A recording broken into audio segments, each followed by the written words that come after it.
Сайн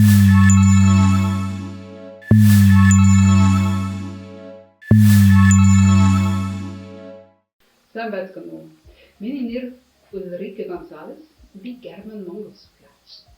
Би 20 жилийн өмнө Берлин хотын Humboldt эсэр буйд Монгол судлал суралцсан. Бас Монгол хэл, Монгол бичиг сурсан.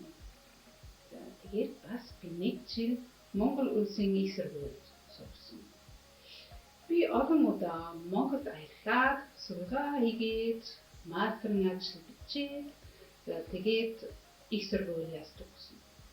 Өнөөдөр би Humboldt-ийн их сургуулийн Төв Азийн хүрээлэнд хаяа Монгол судлалын хичээл зааж байна. 20 жилийн өмнө би Монгол бичиг яаж сурсан бэ?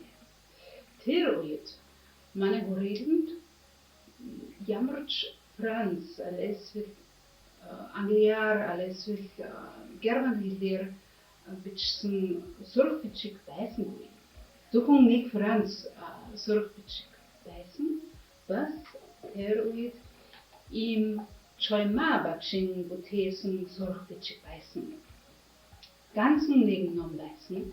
Тийм учраас бид нар дандаа канон хийх хэрэгтэй байсан.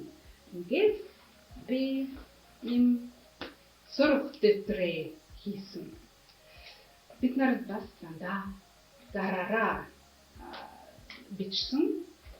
Тэгээд ингээд Монгол бичиг сурсан. Бид өнөөдөр яагаад Монгол бичиг сурах вэ? Нэгдүгээр Монгол бичиг сурвал өнөөгийн Монгол хэлний хэл зүй бас үг бүтэх дурам илүү сайн ойлгож чадна. Жишээлбэл яагаад харьяалтын тийм ялгалт заримдаа энэ үсэг гарах вэ? Ийм асуудал илүү сайн ойлгож чадна. Нэгдүгээр хуучин түүхэн сурвалж бичиг дандаа Монгол бичгээр бичсэн.